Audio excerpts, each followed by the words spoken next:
نحمدہ ونصلی علی رسولہ الکریم، اما بعد۔ نبی صلی اللہ علیہ وسلم کی حدیث ہے کہ آخری زمانے میں لوگ قبروں کے ساتھ اس طرح سے تشدد برتیں گے اور اس طرح کے عقیدے رکھیں گے کہ جسے نہ تو اللہ راضی ہے اور نہ اس کے رسول۔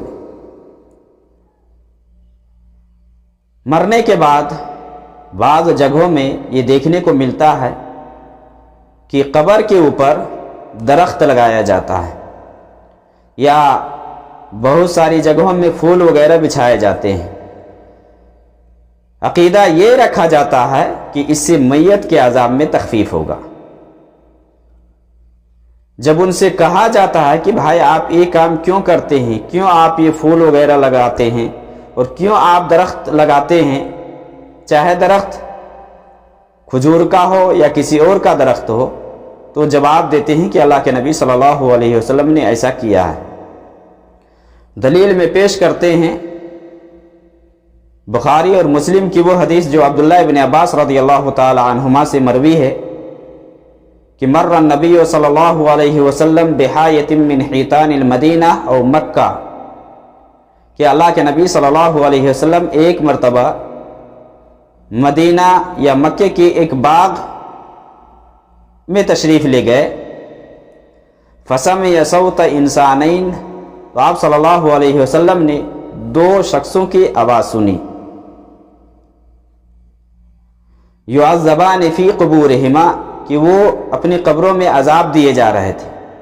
فقال النبی صلی اللہ علیہ وسلم یعذبان، یہ دونوں عذاب دیے جا رہے ہیں، وما یعذبان فی کبیر، اور کسی بڑی چیز کے بارے میں انہیں عذاب نہیں ہو رہا ہے۔ اس کے بعد آپ صلی اللہ علیہ وسلم نے فرمایا کان احدہما لا یستتر من بولہ، لا یستتر من بولہ، کہ اس میں سے ایک وہ ہے کہ جو پیشاب کے چھینٹوں سے نہیں بچتا تھا۔ وکان الآخر یمشی بالنمیمہ، اور دوسرا آدمی چغل خوری کرتا تھا۔ اس کے بعد آپ صلی اللہ علیہ وسلم نے کھجور کی ایک ٹہنی منگوائی آپ نے، ثم دعا بجریدہ، اس کے بعد آپ صلی اللہ علیہ وسلم ایک ڈالی منگوائے اور آپ صلی اللہ علیہ وسلم نے اس کو دو حصوں میں تقسیم کیا۔ فکسرہا کسرتین، آپ صلی اللہ علیہ وسلم نے دو حصوں میں بانٹا اور اس کے بعد دونوں قبر پر رکھ دیا۔ اس کے بعد آپ صلی اللہ علیہ وسلم سے صحابہ نے یہ کہا کہ اللہ کے نبی صلی اللہ علیہ وسلم آپ نے ایسا کیوں کیا ہے، یعنی اب تو آپ کی عادت نہیں ہے اور آپ کبھی ایسے کرتے بھی نہیں ہیں، لیکن آج آپ نے ایسا کیوں کیا ہے کہ کھجور کی ٹہنی منگوا کر کے آپ نے دو حصوں میں کر کے دونوں قبر پر رکھ دیا ہے، تو آپ نے ایسا کیوں کیا ہے؟ تو آپ صلی اللہ علیہ وسلم نے فرمایا لعلہ ان یخفف عنہما ما لم ییبسا، کہ آپ صلی اللہ علیہ وسلم نے یہ فرمایا کہ جب تک یہ دونوں خشک نہ ہو جائے اس وقت تک ہو سکتا ہے کہ ان پر عذاب کم ہو۔ یہ آپ صلی اللہ علیہ وسلم کی حدیث ہے، اور اسی حدیث کو بنیاد بنا کر کے کچھ لوگ قبر پر درخت لگاتے ہیں تاکہ قبر کا عذاب کم ہو یا قبر کے عذاب میں تخفیف ہو۔ تو کیا یہ عقیدہ رکھنا اور اس عقیدے کی بنیاد پر ایسا کرنا یہ درست ہے؟ تو بالکل نہیں، کیونکہ اس حدیث کے اندر آپ صلی اللہ علیہ وسلم نے یہ فرمایا کہ ان دونوں کو عذاب ہو رہا تھا، یعنی دونوں کو عذاب ہو رہا ہے، تو آپ صلی اللہ علیہ وسلم نے فرمایا کہ ان دونوں کو عذاب ہو رہا ہے اور اس پر میں نے اس لیے کیا ہے کہ جب تک یہ خشک نہ ہو جائے، سوکھ نہ جائے، تب تک ہو سکتا ہے کہ اس کے عذاب کے اندر تخفیف ہو۔ گویا کہ یہ قبر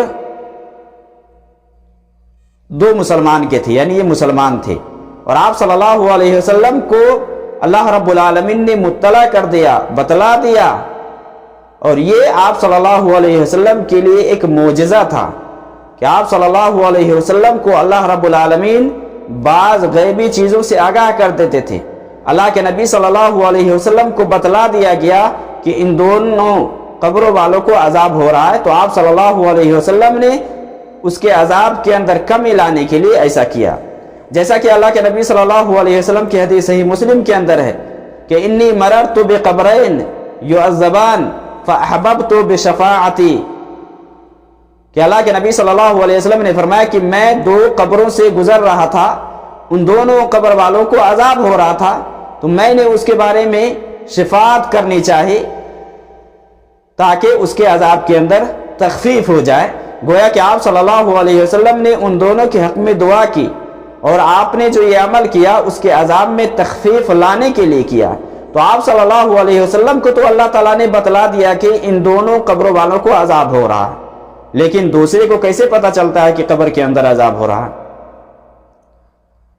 تو یہ جو عمل ہے یہ درست نہیں ہے. قبر کے حوالے سے بہت سارے کام لوگ انجام دیتے ہیں، بہت کچھ کرتے ہیں. انشاءاللہ کبھی ٹائم ملا تو دیگر جو خرافات ہے، جو بدعات ہے، جو شرکیات ہے، اس کے حوالے سے گفتگو کریں گے. لیکن یہ جو حدیث ہے، اس حدیث سے یہ پتہ چلتا ہے کہ یہ نبی صلی اللہ علیہ وسلم کی خاصیت میں سے کہ اللہ کے نبی صلی اللہ علیہ وسلم کو اللہ تعالیٰ نے اس کے بارے میں آگاہ کر دیا، بتلا دیا.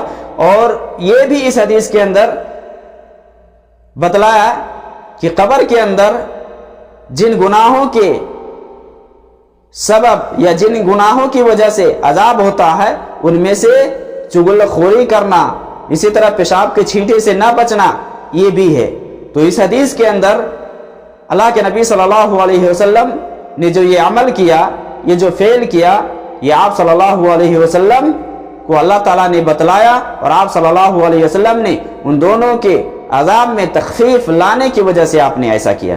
لیکن آپ صلی اللہ علیہ وسلم کی اور زندگی ہے، بقیہ زندگی کے بارے میں آپ نے دیکھا، آپ نے اور کیا؟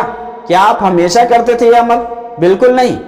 اللہ کے نبی صلی اللہ علیہ وسلم نے اتفاقاً یہ عمل کیا، لیکن آپ نے ہمیشہ نہیں کیا. دیگر اور قبر والوں کے ساتھ آپ نے ایسا نہیں کیا. اسی طرح سے اللہ کے نبی صلی اللہ علیہ وسلم کے صحابہ جو آپ صلی اللہ علیہ وسلم سے اتنی محبت کرتے تھے، اتنی محبت کرتے تھے، کیا صحابہ نے کبھی ایسا عمل کیا کہ اللہ کے نبی صلی اللہ علیہ وسلم یہ کرتے تھے تو ہم بھی کریں؟ یا آپ صلی اللہ علیہ وسلم نے ایسا کیا کبھی تو ہم بھی اس عمل کو کریں؟ کبھی نہیں کیا صحابہ نے. جب صحابہ نے نہیں کیا اور نہ تو نبی صلی اللہ علیہ وسلم سے اس کے علاوہ اور کہیں ثابت ہے، تو یہ عقیدہ رکھنا کہ قبر والوں کو جو عذاب ہو رہا ہے ان کے عذاب میں تخفیف لانے کے لیے یہ عمل کیا جائے، تو یہ درست بات نہیں ہے. یہ درست بات نہیں ہے. تو اس حدیث سے یہ پتہ چلتا ہے کہ یہ غیبی بات تھی. اللہ رب العالمین نے نبی صلی اللہ علیہ وسلم کو باخبر کیا، اور اللہ کے نبی صلی اللہ علیہ وسلم نے اسی بنیاد پر ان دونوں قبر والوں کے ساتھ ایسا معاملہ کیا کہ دونوں قبروں پر آپ نے کھجور کی ہری ٹہنی لا کر کے آپ نے گاڑ دیا یا رکھ دیا، تاکہ جب تک سوکھے نہ یا جب تک خشک نہ ہو ان دونوں کے عذاب میں تخفیف آئے. اور ایک بات اس سے متعلق یہ بھی ہے کہ دیکھیں جو لوگ اس طرح کے عمل کرتے ہیں کہ قبر پر درخت لگائے یا چاہے پھول وغیرہ لگائے، اس طرح کے جو عقیدہ رکھتے ہیں، یہ غیروں کی نقالی ہے، یہ غیروں میں ہوتا ہے، اسلام میں نہیں ہے. کیونکہ آپ ہندوؤں میں دیکھ لیں یا دیگر اور جو قوم ہے ان کے یہاں دیکھ لیں، مرنے کے بعد جب وہ لوگ قبر بناتے ہیں تو اس پر درخت وغیرہ لگاتے ہیں، جیسے تلسی وغیرہ کے بارے میں آپ نے دیکھا ہوگا، تلسی وغیرہ کے درخت لگاتے ہیں. تو یہ غیروں کی نقالی، غیروں کی تشبیہ ہے، اور اسے آپ صلی اللہ علیہ وسلم نے منع فرمایا. ابو داؤد وغیرہ کے اندر اللہ کے نبی صلی اللہ علیہ وسلم کی حدیث ہے کہ من تشبہ بقوم فهو منهم، کہ جس نے کسی غیر قوم کی نقالی کی یا اس کا طریقہ اختیار کیا وہ اسی میں سے. تو یہ تو غیروں کا شیوا ہے، غیروں کا طریقہ. ہمارے اسلام میں نہیں ہے کہ مرنے کے بعد عذاب کے اندر تخفیف لانے کے لیے اس کے قبر کے اوپر، یعنی اس کی جو قبر ہے اس قبر پر درخت لگایا جائے یا پھول وغیرہ رکھے جائیں. اور ایک ناحیے سے دیکھیں تو یہ بھی قبر کو مزین کرنے کے مترادف میں سے ہے کہ یعنی قبر کو اسلام نے مزین کرنے سے منع فرمایا ہے، چونا گچ کرنے سے منع فرمایا ہے. اب اس پر جا کر کے درخت لگاتے ہیں، اس میں پانی پٹاتے ہیں اور اس کو ہرا بھرا کرتے ہیں، تو یہ چیز درست نہیں ہے. اس لیے اسے پرہیز کرنا چاہیے. معزز سامعین، ہمیں اسلام نے جو طریقہ دیا ہے، اسلام نے جو ہمیں تعلیم دی ہے، اسی تعلیم کے حساب سے ہمیں چلنا ہے. مرنے کے بعد قبر کے حوالے سے جو کچھ ہے وہ صحیح حدیث کے اندر ثابت ہے کہ دفن کرنے کے بعد قبر کو ایک بالشت سے زیادہ اونچی نہ بنائیں، اسی طرح سے قبر کو چونا گچ کرنے سے، قبر پر عمارت بنانے سے، اس سب سے اسلام نے روکا ہے۔ لیکن یہ جو فعل کیا جا رہا ہے کہ قبر پر عذاب کے اندر تخفیف لانے کے لیے کہ میت کے عذاب میں تخفیف ہو، اس وجہ سے درخت لگائے، تو یہ درست بات نہیں ہے۔ کیونکہ آپ خود سوچ لیں کہ اگر آپ کسی قبر کے اوپر درخت لگاتے ہیں تو آپ میت سے سوء ظن رکھتے ہیں، آپ جس کا علم آپ کے پاس نہیں ہے، آپ غلط نظریہ رکھتے ہیں کہ انہیں عذاب ہو رہا ہے، جبکہ اسلام میں کیا ہے؟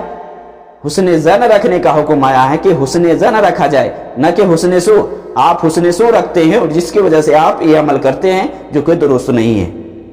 اللہ رب العالمین ہمیں صحیح دین سمجھنے اور اس پر عمل کرنے کی توفیق دے۔ وصلی اللہ علی النبی۔